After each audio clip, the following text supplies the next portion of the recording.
Hello friends, welcome back once again to our channel. So in this video we will discuss about decision making. What is decision making? What is the purpose of decision making? Why we need decision making? These all questions are solved in this video. So let's start without wasting our time with decision making. First of all, we introduce decision making, then we talk in relation of business. So in management every step need decision. Her step पर decision की requirement होती है. अगर new business establish जब भी हो रहा हो, प्रोडक्शन हो रहा हो, सेल्स हो रही हो, सेल्स को इंक्रीज करना हो, first of all decision is required. Decision लेना ही लेना पड़ता है. डिसीजन की रिक्वायरमेंट होती ही होती है. So the process of decision making is very necessary in management sector as well as other. Everywhere, हर जगह डिसीजन की रिक्वायरमेंट होती है. So a manager has to take decision. After decision from the beginning to the close of the day, from starting से end तक उसको decision की requirement होती है. हर स्टेप पर डिसीजन की रिक्वायरमेंट होती है. So decision making is the very necessary process in business, in management.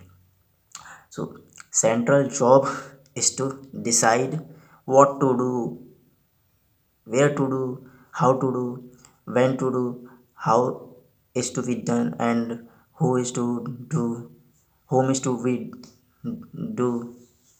सो ये सारे क्वेश्चंस जब डिसीजन लिए जाते हैं तभी सॉल्व होते हैं. So the management take decision in planning, organising, directing, controlling, leading.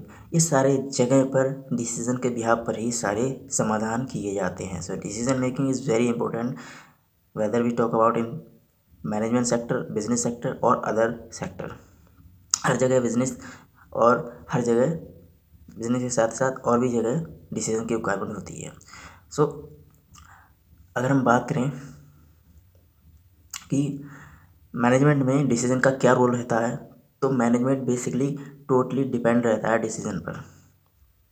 The quality of management depend upon the truthness of decision. If I make easy how you tell, how you know the decision, then decision is the selection from among alternative of course of action. बहुत सारे alternatives में से best alternative को select करना, that is the decision. बहुत सारे communication, debate, discussion होते हैं, तो वहाँ पर जो रिजल्ट निकल के आता है वो डिसीजन होता है, डिसीजन लिया जाता है. So management decision are those decisions which are always made in a course of one of the two management activity, जिसमें प्लानिंग करी जाती है डिसीजन के बिहाफ पर, ऑर्गेनाइजिंग करी जाती है डिसीजन के बिहाफ पर, स्टफिंग करी जाती है डिसीजन के बिहाफ पर, डायरेक्टिंग भी डिसीजन के बिहाफ पर, कंट्रोलिंग भी डिसीजन के बिहाफ पर, इनोवेट करते हैं उसमें भी डिसीजंस लिए जाते हैं, जो रिप्रेजेंट कर रहा होता है वो भी डिसीजंस लेता है. So these all are depend on decision. So decision is very important in all places. On other hand, decision making is the focal creative physical event where knowledge, thought, feeling, imaginations are fused into action. Decision making is the selection based on some criteria from two or more possible alternatives. दो या दो से ज़्यादा alternative में से जो best लगता है उसको उसी को डिसाइड करा जाता है और उसको हम डिसीजन मेकिंग बोलते हैं. इन सिंपल अगर हम बात करें डिसीजन मेकिंग की, तो decision making is a selection of best alternative from among various alternatives for the solution of a given problem. जितने भी गिवन प्रॉब्लम में से बेस्ट अल्टरनेटिव निकल के आता है उसके बिहाफ पर उसमें से डिसाइड करा जाता है, सिलेक्शन करा जाता है, उसको बोलते हैं decision making. So it is an act where an manager जो होता है वो वहाँ पर ऐड करता है और डिस्कस करके डिसीजन लेता है, एट अ कंक्लूजन निकालता है. And what most we done in a particular situation में मोस्टली कौन सा ज़्यादा प्रोमिनेंट है, कौन सा ज़्यादा इम्पोर्टेंट है, उसको डिसाइड करा जाएगा। So it involve choice of course of action to be achieve predetermined objectives. Predetermined objectives को अचीव करने के लिए डिसीजन की रिक्वायरमेंट होती है। अगर हम नेचर की बात करें डिसीजन के, तो each decision affect the event of past, future and present in any way. Her decision कहीं ना कहीं पास्ट को अफेक्ट करता है, प्रेजेंट को भी अफेक्ट करता है, फ्यूचर को भी कहीं ना कहीं अफेक्ट करेगा। मैनी डिसीजन जो होते हैं, बहुत सारे डिसीजन होते हैं, वो प्रोड्यूस करते हैं नए डिसीजन के लिए। And most of the decisions are permanent and broad, due to which decision maker to bound with result of his decision। And decision making की ज़रूरत इसलिए भी होती है क्योंकि जब हम इवेलुएट कर रहे होते हैं तो वहाँ पर कहीं ना कहीं डिसीजन की रिक्वायरमेंट होती है, बिकॉज जो फर्स्ट बेस्ट अल्टरनेटिव होता है उसको सेलेक्ट करने के लिए डिसीजन की रिक्वायरमेंट होती है। आफ्टर एवेलुएटिंग, जब हम एवेलुएट कर देते हैं तो उसके बाद में भी अल्टरनेटिव में से कुछ सिलेक्शन करना होता है, डिसीजन लेने होते हैं, तो वहाँ पर भी डिसीजन की रिक्वायरमेंट होती है। सो मल्टीपल लेवल पर हर जगह डिसीजन की रिक्वायरमेंट होती है। ऐसे ही रिजल्ट को निकालने के लिए डिसीजन की रिक्वायरमेंट होती है। Making decision is a human and mental process. Human and mental process होती है डिसीजन मेकिंग। इस तरह का नेचर होता है डिसीजन का।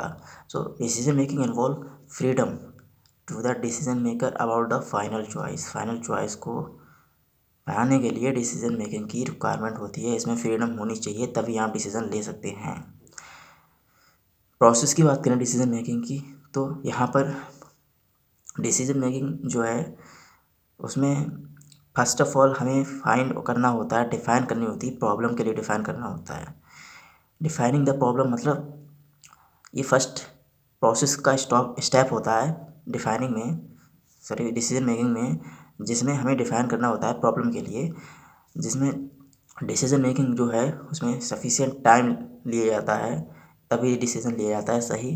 एंड उसमें प्रॉब्लम को लोकेट करा जाता है, डिफ़ाइन करा जाता है, एक्चुअल प्रॉब्लम है क्या, सम प्रॉब्लम्स को डिस्कस करा जाता है और उसके भी यहाँ पर एनालाइज करा जाता है। उसके बाद नेक्स्ट जो स्टेप है वो एनालाइज करा जाता है। डिसीजन सबसे पहले प्रॉब्लम को डिफाइन करा जाएगा, उसके बाद एनालाइज करा जाएगा प्रॉब्लम के लिए। अब प्रॉब्लम को एनालाइज करेंगे, गैदर करेंगे सारी इन्फॉर्मेशन के लिए, उसके बाद हम बहुत सारे अल्टरनेटिव्स निकालेंगे, डिफाइन करेंगे प्रॉब्लम के लिए, एनालाइज करेंगे प्रॉब्लम का और उसके साथ साथ इन्फॉर्मेशन को कलेक्ट करेंगे। उसके बाद डिफरेंट अल्टरनेटिव्स जो निकल के आएंगे सॉल्यूशन के लिए, उनमें से बेस्ट अल्टरनेटिव के लिए सेलेक्ट करेंगे और उस पर हम इम्प्लीमेंट करेंगे, तब हम जाके डिसीजन लेंगे। सो ये प्रोसेस होती है डिसीजन मेकिंग की। अब अल्टरनेटिव हम बार बार बात कर रहे हैं। अल्टरनेटिव मतलब ये है सीधा सा, जैसे मान लीजिए अगर कोई प्रॉब्लम है तो उस प्रॉब्लम के हमने डिस्कस करा है, समाधान करा है, एनालाइज करा है, तो उसमें से बहुत सारे अल्टरनेटिव्स निकल के आए। Alternative 1, alternative 2, alternative 3, alternative 4, alternative 5। मतलब क्या है, available alternatives to solve the problem. Problem को सॉल्व करने के लिए 5 अल्टरनेटिव हैं, उनमें से हमें सेलेक्ट करना है बेस्ट कौन से हैं। तो मान लीजिए हमने अल्टरनेटिव 1, अल्टरनेटिव 2 हमने सेलेक्ट कर लिए। 2 solution has been selected as per requirement and limitations. उसकी रिक्वायरमेंट और लिमिटेशन के अकॉर्डिंग 2 अल्टरनेटिव बेस्ट जो थे उनको सेलेक्ट कर लिया, और उनके बिहाफ पर हम बेस्ट सूटेबल अल्टरनेटिव को हम सेलेक्ट करेंगे, वो हमारा डिसीजन होता है। सो ये डिसीजन लिया जाता है इस तरह से। अब डिसीजन मेकिंग जो होता है वो 2 टाइप के होते हैं। एक होता है ट्रेडिशनल मेथड, एक होता है साइंटिफिक मेथड। ट्रेडिशनल मेथड क्या होता है, जो पहले के टाइम में होता था, मैनेजर्स जो होते थे वो बेसिकली इस तरह से इस मेथड को यूज़ करते थे। ट्रेडिशनल मेथड मतलब सिंपल सिम्पटोमेटिक डायग्नोस करा जाता था यहाँ पर।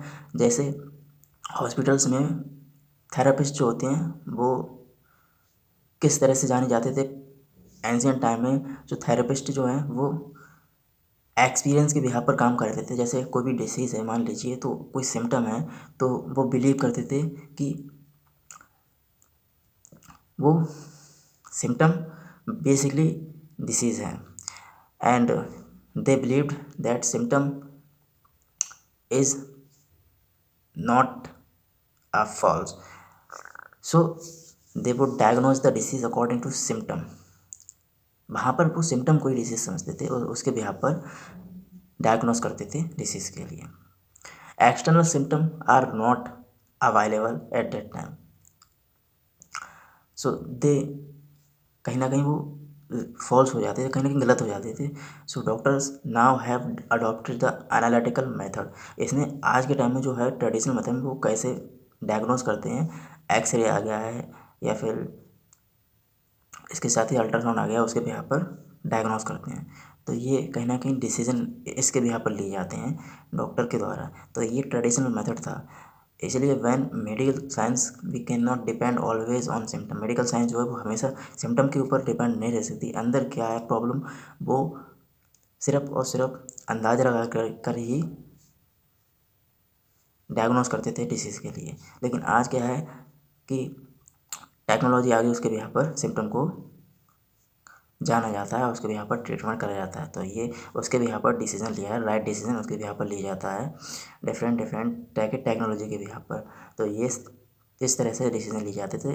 ये था ट्रेडिशनल मेथड। साइंटिफिक मेथड क्या है, साइंटिफिक मेथड में डिफाइन करी जाती है प्रॉब्लम के लिए एंड डिसीजन मेकिंग प्रोसेस जो है यहाँ पर स्टार्ट होती है विद प्रॉब्लम आइडेंटिफिकेशन। यहाँ पर प्रॉब्लम को आइडेंटिफाई करा जाता है, सो एंड रिकॉग्नाइज करा जाता है what is the real problem, her real problem है क्या, उसकी नीड क्या है, डिसीजन मेकिंग उसके यहाँ पर लिया जाता है। प्रॉब्लम अराइज होती हैं between what should be the thread of the environment change to create decision making. Decision making के बीच में क्या क्या प्रॉब्लम्स हैं उनको पहले देखा जाता है और उनके भी यहाँ पर अल्टरनेटिव को देखा जाता है। उसके बाद बेस्ट अल्टरनेटिव सेलेक्ट किया जाता है, उसके बाद डिसीजन लिया जाता है। So here a manager should identify and define the real problem in a state way. A problem well defined is half solve. Manager जो होता है वो ट्राई करता है what the decision is really about, decision क्या हो सकता है, उसको सोचता है, प्रॉब्लम को देखता है सबसे पहले। Problem is main cows, so problem का पहले समाधान करना होता है तभी डिसीजन लिया जाएगा। तो there may be multiple cause for organisation problems. Organisation problem के बहुत सारे काउसेस हो सकते हैं, देयर में भी मल्टीपल काउस, इसीलिए हम कहते हैं आइडेंटिफाई करते हैं प्रॉब्लम के लिए which is really not an easy task. Easy task नहीं होता है ये कहीं ना कहीं मैनेजर के लिए ऑर्गेनाइजेशन में।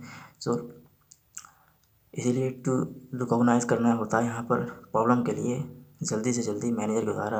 और manager should continuously monitor the decision making environment and वो अंडरस्टैंड करता है क्या हो सकते हैं डिसीजंस इस प्रॉब्लम के एंड प्रॉब्लम को केयरफुली वो सॉल्व करता है।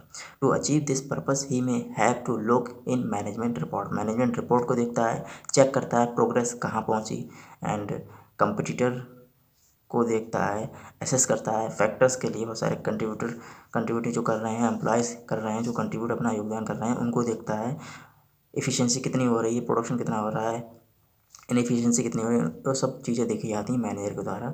इन order to identify the exact nature of problems he has to use imagination, experience and judgement. उसके भी यहाँ पर डिसीजन दिए जाते हैं। तो ये होता है फर्स्ट साइंटिफिक मेथड। नेक्स्ट जो एनालाइज द प्रॉब्लम, प्रॉब्लम को एनालाइज करा जाता है। After recognising the problem the next decision making is involve classifying the problem and gather information. Classify करा जाता है प्रॉब्लम के लिए एंड इन्फॉर्मेशन को कलेक्ट करा जाता है। इसमें रिक्वायरमेंट होती है डिसीजन लेने की, who other would be taken into confidence, what information would be needed and from where the information is available, कहाँ information available है, whether some specialist should be consulted if fact and factual information is not available। अगर fact and factual information available नहीं होंगी, it may be estimated to the best information available। Diagnose करा जाता है problem के लिए, इसके बाद प्रॉब्लम को डायग्नोस करा जाएगा एंड बहुत सारे अल्टरनेटिव यहाँ पर निकाले जाएंगे। समझा जाएगा प्रॉब्लम के लिए in relation to objective of organisation. Objective क्या है ऑर्गेनाइजेशन का, and problem should be understand in term of element, its magnitude क्या है, एनर्जी क्या है, इट्स काउस एंड रिलेशन क्या है प्रॉब्लम से। एंड इसके भी यहाँ पर सारी इन्फॉर्मेशन को देखते हुए कलेक्ट करके एनालाइज करा जाता है, डायग्नोस करा जाता है प्रॉब्लम को एंड प्रॉब्लम का जल्दी से जल्दी समाधान करा जाता है। उसके भी यहाँ पर डिसीजन लिया जाता है, डेवलप करा जाता है बहुत सारे अल्टरनेटिव के लिए, सॉल्यूशन को निकाला जाता है और सॉल्यूशन में यहाँ पर डिसीजन लिया जाता है। उसके बाद डिसाइड करा जाता है बेस्ट अल्टरनेटिव के लिए। जब अल्टरनेटिव निकलेंगे तो अल्टरनेटिव में से बेस्ट अल्टरनेटिव निकाला जाएगा, उसके बाद रिस्क देखा जाएगा कितना है उस डिसीजन उस असल, और जो अल्टरनेटिव है उसको सेलेक्ट करेंगे कि कितना रिस्क है। Every alternative has some advantage also some losses, no alternative is free from risk, इसलिए रिस्क भी देखा जाएगा। Risk factor is very consider करा जाता है कहीं ना कहीं अल्टरनेटिव में। एंड इकोनॉमी एफर्ट क्या है, कितने some effort is made for each possibilities, and alternative को देखा जाता है यहाँ पर इकोनॉमिक के पॉइंट ऑफ व्यू से। Solution is consider best which involve best effort with maximum profit, जो मैक्सिमम प्रॉफिट लेकर आएगा उसी अल्टरनेटिव को सेलेक्ट करा जाएगा। टाइमिंग और सिचुएशन भी देखी जाती है। At the time of selection best alternative of the timing should be kept in mind, some problem need immediate decision while other need delay decision, कुछ जल्दी डिसीजन ले जाते हैं, कुछ डिले हो जाते हैं, डिसीजन लेने में देरी हो जाती है। If the decision is taken at once, एक ही बार डिसीजन ले लिया जाता है। And the decision should be clear, clear होना चाहिए एट ऑल मेंबर्स, सभी लोगों के लिए दिमाग में क्लियर होना चाहिए decision, so that they realise the importance of decision, उनको रियलाइज हो इम्पोर्टेंस क्या है डिसीजन की। फॉर एग्जाम्पल सपोज मान लीजिए when the view point of people is to change immediate decision is needed, अगर डिसीजन जल्दी लेने की रिक्वायरमेंट है, while at the time of change in their nature slow decision is needed because immediate decision is behavior is not possible, behaviour process होती है, इसलिए जल्दी decision कहीं ना कहीं गलत होता है, तो डिले डिसीजन बेस्ट रहता है। Putting the decision into effect, effect में कैसे लाना है डिसीजन के लिए। After the best alternative is selected it is put into action with the choice of alternative through which objective can be achieved. The decision making process comes to end. Being a continuous and ongoing process, decision making is not complete unless the decision maker comes to know its end result. जब तक जो decision maker है, जो manager है, जब तक उसको and result नहीं पता चलेगा, नहीं जानेगा, तब तक वो उसका रोल ख़त्म नहीं होता है। So basically whether his choice has contributed to the objective or not. Implementation of decision is very important. The language of the decision should be simple, easily understandable. All concerned should know and it their full cooperation. For the implementation should be shout in mild and courteous language. Easy language होनी चाहिए, समझ में आनी चाहिए सबकी, ऐसी language होनी चाहिए, तभी डिसीजन सही होगा और तभी सब लोग डिस्कस कर पाएंगे। इम्प्लीमेंट होंगे प्लान के बिहाफ पर, इम्प्लीमेंटेशन होगा और प्रोवाइड करा जाएगा ऑन टाइम, और उसके बिहाफ पर ऑन टाइम प्रोडक्शन होगा, तभी सही रिजल्ट निकल के आएगा। नेसेसरी चीज़ें रिस्पॉन्सिबिलिटी होती हैं, अथॉरिटी होती हैं, उसके बिहाफ पर डिसीजन लिए जाते हैं, असाइन करे जाते हैं, इंडिविजुअल की ड्यूटीज असाइन करी जाती हैं। यहाँ पर फॉलोइंग डिसीजंस लिए जाते हैं, जैसे परसेप्शन के बिहाफ पर डिसीजन लिए जाते हैं, एंड सेलेक्शन होता है, इन्वेस्टिगेट होती है यहाँ पर इंफॉर्मेशन के बिहाफ पर, बहुत सारी चीज़ें होती हैं। अगर हम इम्पोर्टेंस की बात करें, क्यों ज़रूरी है हमारे लिए, why we need decision making, तो decision making is the essence of planning. Planning से स्टार्ट होता है डिसीजन, डिसीजन के बिहाफ पर ही प्लान लिया जाता है, डिसीजन नहीं होगा तो प्लान कहाँ से ले जाएगा। तो nothing can be done without making decision.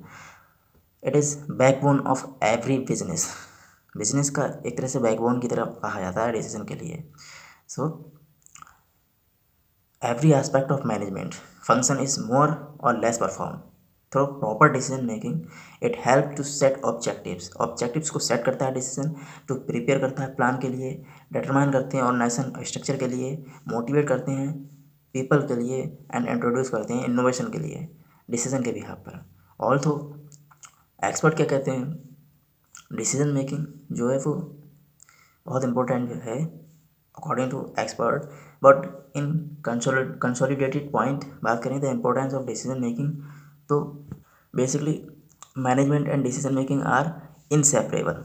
Management और डिसीजन मेकिंग जो इनसेपरेबल है, कहीं ना कहीं उनको सेपरेट नहीं करा जा सकता। मैनेजर हैज़ टू टेक बहुत सारे डिसीजन लेता है दिन भर में ऑर्गेनाइजेशन के अंदर, and successful manager has to take crucial decision to.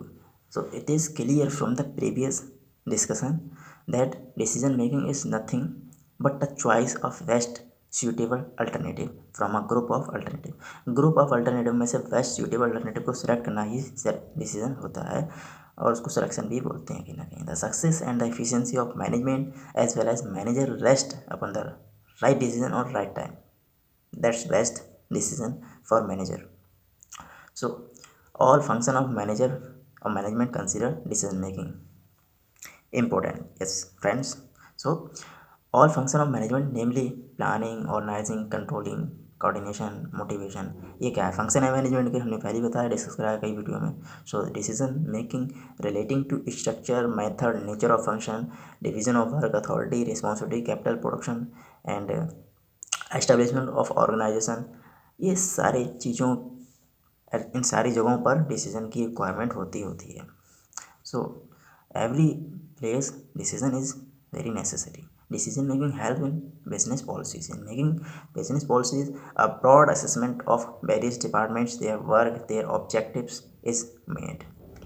हर सारे ऑब्जेक्टिव्स को, हर सारे डिपार्टमेंट को इफेक्टिव बनाने के लिए डिसीजन की रिक्वायरमेंट होती है. To perform this job decision making is used. हर जॉब को परफॉर्म करने के लिए डिसीजन की रिक्वायरमेंट होती है. Measurement of efficiency of manager. Decision making is a smart indirect method to appraise the efficiency of manager. Decision making is taken by a manager and in consequence huge profit is earned through decision making. On the other hand, अगर हम बात करें तो decision may spoil the goodwill of the company or may make goodwill. This way the decision measure the skill, efficiency, intellect और intellectual activity को कहीं ना कहीं पहचाना जाता है. डिसीजन को लेकर हम डिसीजन के बिहार पर पहचान सकते हैं कितना कौन सा आदमी मेंटली स्ट्रांग है, नॉलेज कितनी है एंड एजुकेशन क्वालिफिकेशन क्या है, डिसीजन के बिहार पर हम पहचान सकते हैं. तो decision making is both end means. Decision making में work as both mean and end. That's all in this video. I hope you understand what is decision making. Decision making समझ गए होंगे आप क्या होता है. आज के लिए इतना रखते हैं. धन्यवाद. Take care of yourself. Thank you. मिलते हैं नेक्स्ट वीडियो में. धन्यवाद.